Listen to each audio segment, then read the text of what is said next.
publique de l'arrondissement des Nations numéro 6 du 27 juin 2023. Je déclare la séance ouverte. Adoption de l'ordre du jour, ça vous allait à tous et toutes? Oui. Au niveau des procès-verbaux, point 4.1.1, lecture et adoption du procès-verbal numéro 5 du 30 mai 2023. Est-ce que c'était conforme? Oui, ça marche. Dossier d'analyse et acheminement. Alors, au point 5.1.1, dépôt de la liste des dossiers en cheminement, l'arrondissement des Nations. Alors ici, on a tout la liste des dossiers qui sont en cheminement jusqu'au mois de décembre. Je t'ai passé vite, excusez. C'est bon. Au 5.2.1, adoption des projets d'initiative citoyenne et des partenaires du milieu budget participatif 2023, l'arrondissement des Nations du district du Carrefour. Alors, je demanderai à Mme Louz de le présenter. Oui. Fait que lors de notre budget participatif pour le district du Carrefour, on a eu quand même un grand nombre de projets qui nous ont été soumis et on a essayé une formule pour bénéficier le plus grand nombre de projets possibles. Alors, la première, deuxième, troisième place ont eu 100% du montant qui avait été demandé. Quatrième, cinquième place, on a pu financer à la hauteur de 50%. Et de la 6e à la 9e place, on a financé à 35%. Et puis, il y a eu un des dossiers, et bon, là, le besoin, c'était aussi de regarder pour les projets qu'on n'était pas à mesure de financer à 100%. Il fallait qu'on regarde avec les organismes porteurs si le projet pouvait avoir lieu pareil avec le montant qu'on pouvait octroyer. Puis il y avait un des projets qui avait quand même été voté, c'était pour un piano public devant l'école Montcalm, qui avec le montant qu'on pouvait octroyer, ben le projet, c'était pas possible d'avoir lieu, fait que ça avait été annulé par l'école Mitchell Montcalm. Mais sinon, tous les autres vont pouvoir avoir lieu avec les montants qu'on va être capable d'octroyer, qui sont affichés à l'écran.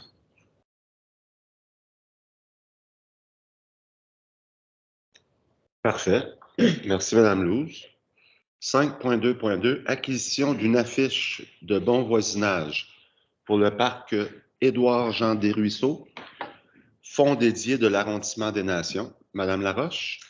Oui, tout à fait. Mais pour ceux qui ne le sauraient pas, le parc école Édouard-Jean Desruisseaux, on parle vraiment du parc école qui est adjacent à l'école La Roque. C'est un parc, en fait, qui sert à la fois pour l'école, il y a une partie ville, puis il y a une entente de fonctionnement pour que les citoyens puissent utiliser le parc en dehors des heures d'école, comme si c'était un parc-ville. On sait, vous avez peut-être déjà entendu parler, ceux qui suivent le comité, le conseil d'arrondissement, de problématiques quand même de voisinage un peu avec, notamment, il y a des paniers de basket qui sont très utilisés, des fois tard, des fois avec aussi des sources sonores qui sont moins compatibles avec la petite vie familiale de soirée. Puis ça fait longtemps là, que ce dossier-là, ça avait commencé dans l'autre mandat où il y avait eu certains citoyens qui se mobilisaient pour soit le basket, toutes sortes de choses qui avaient été regardées. Puis bon, depuis que je suis en poste, là, on les a rencontrés plusieurs fois avec l'arrondissement, avec Isabelle, la directrice, plus récemment avec Annie, le coordonnateur aussi, pour essayer de trouver des solutions. Puis j'ai travaillé aussi avec la concertation École La Roque Communauté, la table de quartier, pour essayer de trouver aussi des moyens d'améliorer la situation. Et là, on a travaillé ensemble, tout le monde, pour essayer de mettre en place une affiche, parce que jusqu'à présent, tout ce qui est écrit, c'est que vous êtes les bienvenus un peu jusqu'à 23 heures. Mais justement, ça ne permettait pas non plus aux citoyens de dire, de faire des interventions pour dire, que ça serait le fun qu'on baisse ça, ton et tout. Fait qu'on a travaillé plus sur une affiche de sensibilisation pour dire que la tranquillité est importante dans notre quartier, vous la voyez à l'écran. Puis, on voulait mettre ça en lien avec toutes nos règles de mon voisinage. Puis, toute la pancarte, il y a eu des suggestions de la police communautaire, de l'école. On a vraiment essayé de travailler les citoyens aussi. On a travaillé ça tout le monde ensemble et c'est ce que ça a donné. Donc, on va l'installer normalement, j'espère, d'ici la fin, d'ici début juillet, pour voir un pas de plus dans ce dossier-là. Parfait, merci beaucoup. 5.2.3, fête de quartier au parc Andrew Sangster, convention avec Communication Sainte-Jeanne d'Arc. Est-ce que tu voulais le faire? Oui, Monsieur Kibonge. Dans le fond, la communauté Sainte-Jeanne d'Arc a la particularité d'être partagée entre 3 districts, que ce soit Ascot, l'Université et des Nations. Et comme à leur habitude, l'organisme Communication Sainte-Jeanne d'Arc avait l'habitude d'organiser une fête annuelle de quartier qui s'est petit à petit transformée en fête familiale. Et cette année, ils reviennent encore avec un programme qui feront une fête de quartier qui aura lieu le 26 août 2023. Donc, l'arrondissement va fournir une aide financière de 1 600 $. Il y a un soutien technique de 750. Et cela permettra donc d'avoir le programme, la vente de produits cuisinés par les bénévoles de l'épicerie solidaire, des hot dogs, les dindes, chansonniers ambulants, maquillage, bricolage. Donc, tout pour les petits et les grands, qui on espère vous y voir en très grand nombre. Merci beaucoup. Est-ce qu'il y a un ajout? Oui. Ben, c'est que cette année, ça revient parce que l'année dernière, les 2 dernières années, ça s'était fait au centre de loisirs. Mais là, ça revient vraiment à l'extérieur. Puis c'est la formule la plus fun au partenaire. Le Sangster. C'est vraiment. Et en cas de pluie, c'est remis au lendemain. Au lendemain. Excellent. Au 5.2.4, assistance financière à l'événement du comité de voisinage Jardin Marie-Victorin.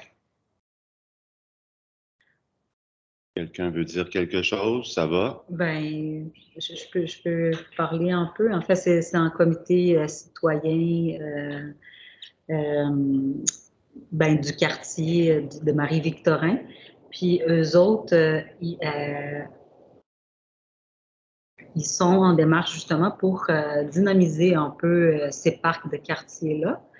Et là, ils ont fait une demande pour des financements pour leur fête de quartier là, qui vont produire cette année, un peu à la suite de la première démarche là, de consultation.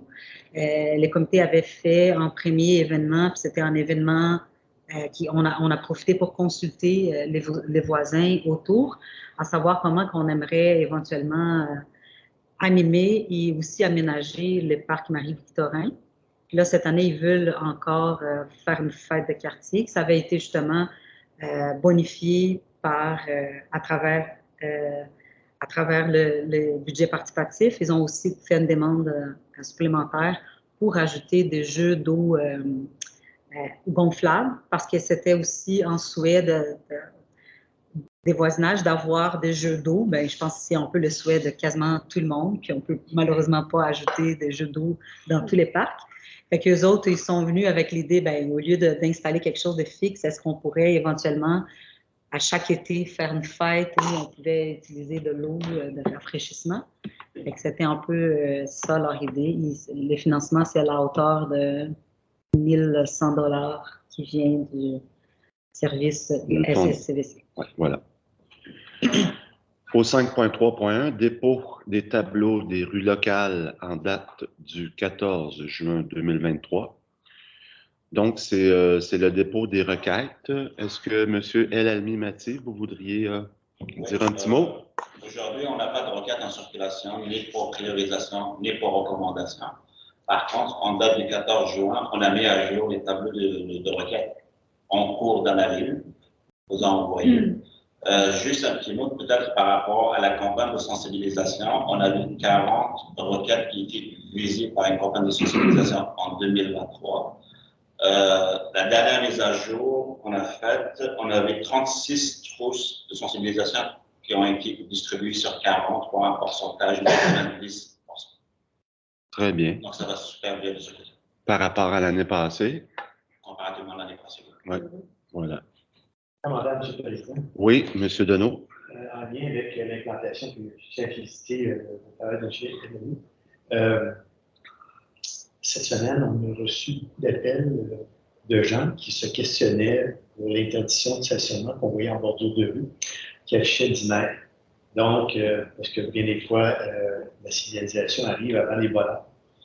Donc, parmi les commentaires qu'on a reçus des citoyens, Ces poteaux avec la pancarte d'interdiction de stationnement est placée dans le centre de terrain. Donc, une modèle de service qui les installe à l'extrémité des terrains, qui fait en sorte que ça ne blanche pas le paysage.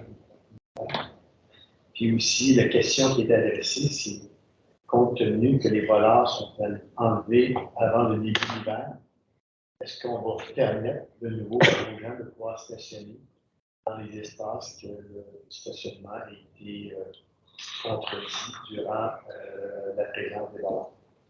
Donc, on attend la réponse de ça. Parfait, merci.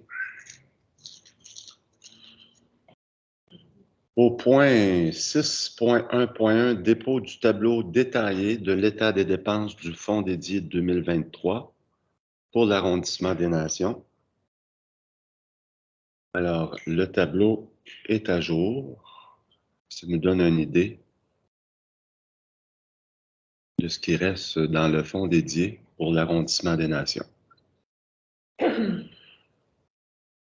Est-ce que Madame Isabelle Côté, vous voudriez intervenir? Dire un petit mot? Je voulais simplement vous dire que l'année, on est déjà rendu à la milieu de l'année. Oui. Donc, si vous remarquez la balance du budget qui reste, donc, si jamais vous avez des projets, de prendre la saison estivale pour y penser, vérifier avec vos partenaires du district, puis peut-être dès début de l'automne, pensez à les soumettre afin qu'on puisse vous aider, accompagner les organismes dans leur réalisation. De ne pas attendre trop vers le mois de novembre-décembre, parce qu'à ce moment-là, c'est difficile pour les services des finances et administratifs de pouvoir donner suite et envoyer les chèques là, pour l'année 2023. L'année dernière, on a eu quelques difficultés. Les chèques ont été envoyés en février 2024 pour des projets qu'on avait acceptés en novembre 2022, excusez. En février 2023 pour des projets en novembre 2022. Fait que juste penser à nous revenir là, dès que possible. Parfait, c'est noté. Oui. Monsieur Donneau? Merci beaucoup. Le district du Golfe, il y a un solde de 14 000 $ plus un solde de l'année précédente. Parmi les projets actuellement à l'étude, il y avait un dossier qui avait été amené, c'était sur la rue de Beckett. Il y avait eu,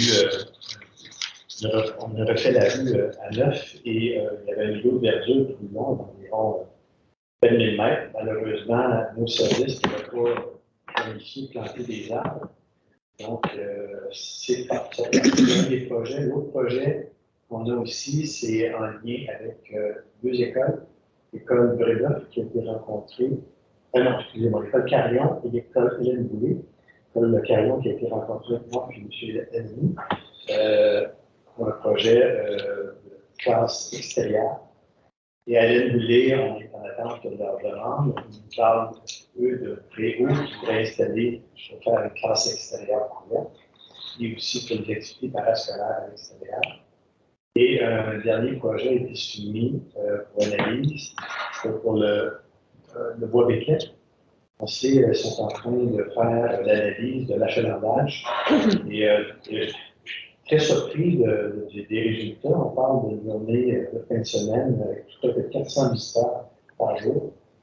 Et un des enjeux, bien entendu, c'est le stationnement, mais le stationnement pour des utilisateurs de transport actif. Donc, parmi les scénarios qui étaient demandés, c'est de regarder si on pouvait mettre un casier adhéré avec un moyen sécuritaire pour les gens qui vont faire une promenade au lac au bois Beckett avec un abri sécurisé.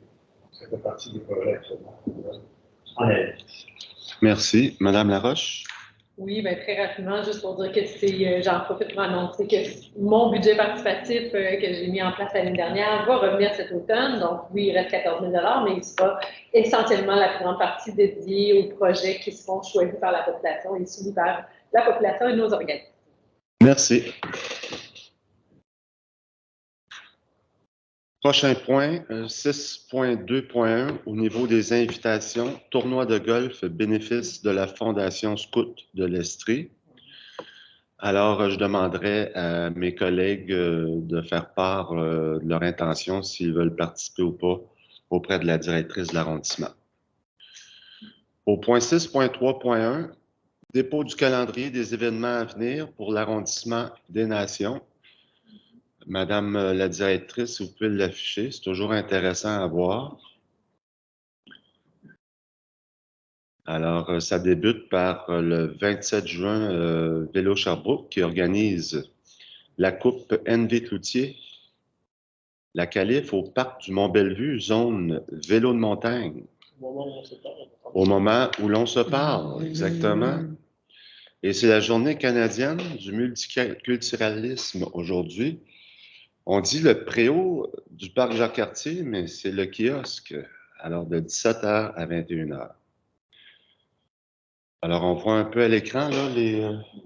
Excellent.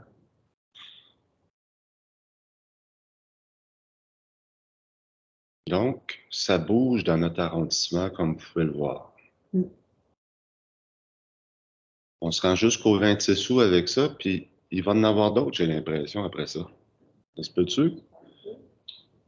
Ça se peut, hein? Oui. On dépose d'autres. Quand même. Excellent. Alors, ça serait le dernier point à l'ordre du jour. Alors, je déclare la séance levée. On se revoit à 19h pour la séance ordinaire numéro 6 du 27 juin 2023. Au revoir.